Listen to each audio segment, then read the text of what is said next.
I'm going to start by assuming that the majority of you would have seen the film Gladiator, the one where Russell Crowe turns from being a general of Rome to a gladiator fighting in the brutal colosseums of the Roman Empire.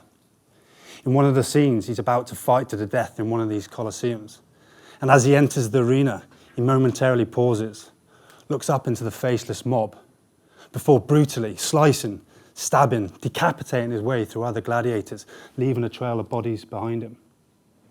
Where he finally looks back up into the mob, who by this stage are in a state of excited frenzy, throws his sword up amongst them and shouts, "Are you not entertained? Is this not why you are here?" Putting aside my appalling acting, it's a great question, isn't it? And one which I feel has huge relevance today. In a world increasingly dominated by consumerism, have we unintentionally found ourselves back in the Colosseum looking to be entertained? Well, the journey that I've taken to explore this question has led me to be talking to you today. And what's become immediately obvious, just speaking to a couple of you outside, is how we've come here and we feel part of something, don't we? That whether you're new to TEDx or not, you quickly feel you're part of something special, a community as such. But why is that? Where does that sense of community spirit come from? Well, I believe, as Brian Stevenson said in his TED talk, that it comes through an identity. First as an individual, as we all are, but then as a collective coming together to create a powerful community spirit, like TED has, like the world of rugby has, like I'm pretty sure the UK Hand Knitting Association will have, that we can all feel part of, if that's what takes your fancy in life. Now, since leaving the military, I've become slightly obsessed with the word community, which is what I've come to talk to you about today. But also how I've come to believe that independent businesses are the lifeblood of them, that through their very presence, they help to define our identity by giving us this common ground where we can come together and experience each other and our ideas, where trust is forged, where friendships are made, where even in the toughest of times, there can be great humanity that ensure our doors remain open, as a couple of my stories that I'm going to share with you today will show. But first, what do I mean by that individual identity? It's actually quite simple. It's about knowing who we are, what we want, what we don't want, so that when the time comes, and there's many of them, that we stay true to ourselves no matter what is being asked of us. One of those moments came to me about 12 years ago, when I found myself as a young, somewhat naive man in the middle of Afghanistan serving in the Special Boat Service. I feel it's important for me to paint that picture because at a time when you would probably least expect it, and certainly I did, I actually experienced one of my simplest, purest moments of being recognised as a person, and I've never forgotten it. In fact, it sowed a seed which has grown over the years as I've continued to not only discover and understand myself in greater depth, but also the world we live in. This moment, which took place in a small village called Lashkargah in the Helmand province of southern Afghanistan, where I was treating a local boy for a mild infection. And out of doing what was such a simple gesture, I noticed the mother of this child was staring intently at me, which made me stop and look at her. And it was in this really brief moment that I believe to this day, and with all my heart, that she didn't look at me and see this foreign, soulless soldier in her home. No, instead she saw a person who absolutely cared and was almost certainly as confused and as frightened about the world we found ourselves in as she did, even if I didn't quite see it at the time. Apart from this being a really powerful moment in my life, I love to talk about it because I think it shows just how important it is to have this identity. Yes, I was a soldier, and without getting into the rights and wrongs of me being there in Afghanistan, it didn't stop me from being me. I was me first, a person who absolutely cared, and a soldier second. So this identity, I believe, plays a huge role in determining the choices we make in life. And that can be everyday decisions to some much bigger ones, which I'll talk about again in a bit. But it's also that key ingredient to allow that community spirit that I mentioned to be able to exist. And there are two particular experiences that I remember, again, from my military days, which I believe shows beautifully the power of community spirit. The first one came about when I was conducting escape and evasion training. This is where we get taught all things survival and get to experience in as realistic scenario as possible what it's like to be on the run behind enemy lines. And after, in our case, 3 or 4 days of being on the run in Scotland in the middle of the winter, with no food and dressed in this horribly itchy, heavy World War II RAF uniform, with boots with no laces in them, no socks. And for a guy who can't usually go for more than an hour without food, I was starving and I had to find some. So as a fly will eventually succumb to the attraction and dangers of the light, I too found myself similarly drawn to the lights of a wee village that I didn't even know the name of. Now, bear in mind, during this whole process, if we were to get captured by people who were chasing us, then undoubtedly a period of pain, discomfort, and ultimately failure actually would have followed. So this was erring on the side of stupidity. No, it was pretty stupid actually, but when you're hungry, right? So I found myself stalking through this village in the wee hours of the morning, attempting to keep to the darkest parts, with all my apparent ninja senses heightened, searching for a wheelie bin or anything where I thought some food or scraps might be.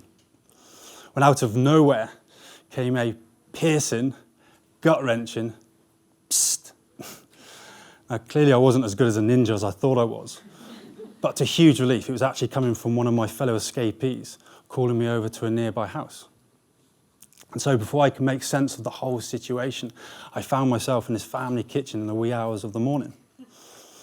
And as my eyes are quickly accustomed to the light, I was amazed to see 2 other guys who were dressed and definitely smelling like me, drinking a can of beer each as ham, egg and chips were being cooked for them by this fabulous couple, who had somehow come across the guys in the middle of the night, had known the situation and invited them into their home.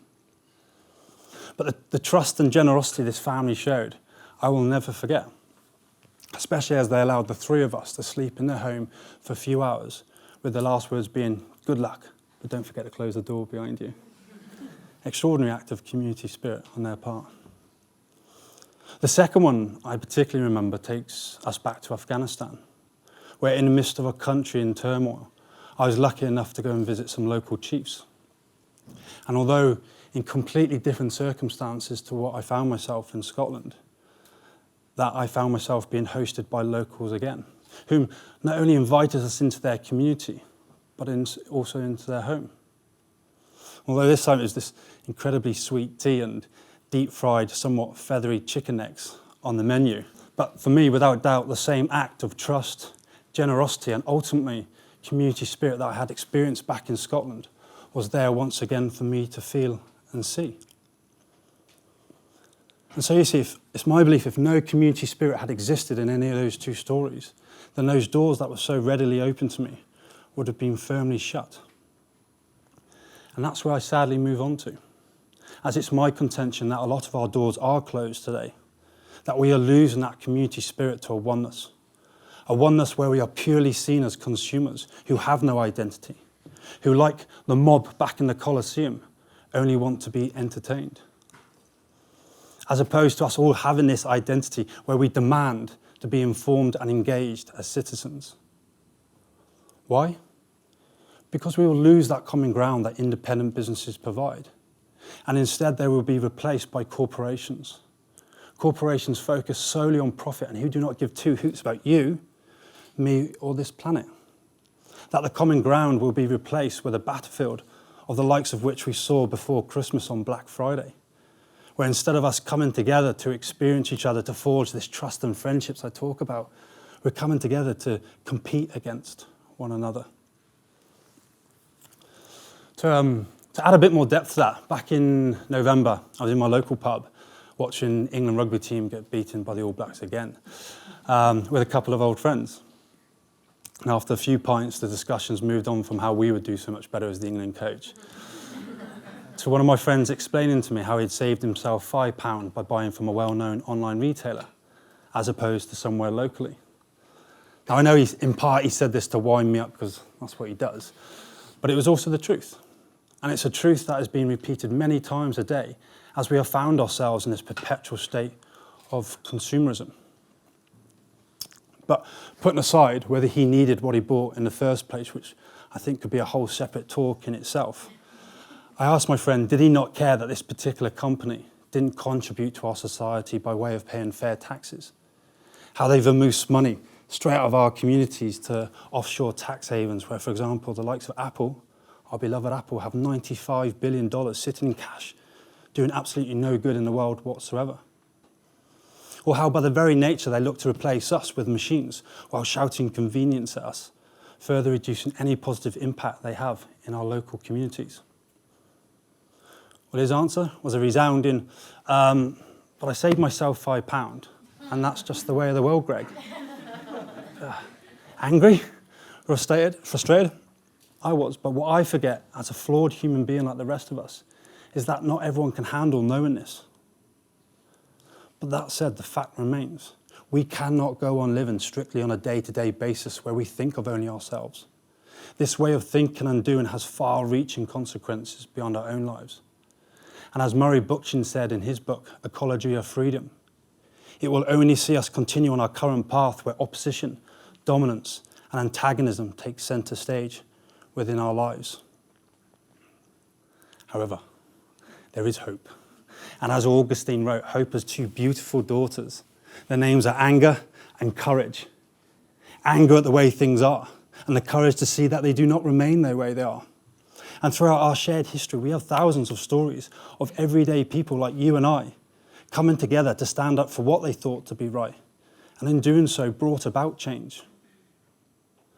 But be warned, as their ideas often went against the status quo of their times, they were often labelled as rebels. Rebels like the feudal barons who imposed the Magna Carta on the King of England, who in doing so laid down the foundations for constitutional law. To Nelson Mandela, Emmeline Pankhurst, Gandhi, Martin Luther King, the list goes on. And yet for me, the most important thing to remember or understand is that it's never about one person. Behind all these great people, there were millions of people, rebels willing to take action for change to happen. And that's what Albert Einstein meant when he said, the world will not be destroyed by those who do evil, but those who watch without doing anything. And so it's my hope today that we set in motion a global shift in how and where we spend our money to create a globalised local economy that will ensure greater equality across the earth for all its inhabitants. And in doing so, bring back that all-important community spirit back into our lives. Now, this shift in how and where we spend our money is as simple as the 100 of you here today choosing to spend just £10 a week locally, which over the course of a year would amount to £48,000 filtering through local economies, local hands. And you multiply that number by 1 million, and the effects are truly amazing when we'll then be talking about £480 million filtering through local economies, local hands, your hands. And yet, whilst money will certainly play its part in lessening the inequality we see today, there is something much bigger at play here. Nearly 3 years ago, I set about on a journey to provide independent businesses with the modern day means for them to show us their creativity, their passion, their experiences and the variety they give us in order to increasingly bring them back into our everyday lives. Which when combined with this identity I talk about, our conscience, our imagination, the sciences and technology,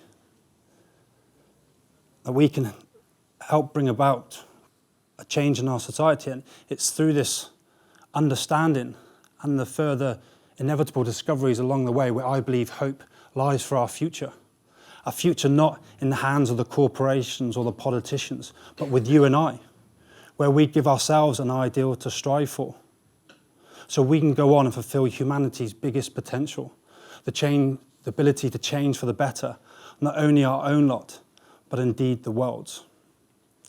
And so I'll finish by asking you, why are you here? Is it simply to be entertained, or do you want to be part of something much greater? I'm Greg Barden, and I'm a rebel. Are you?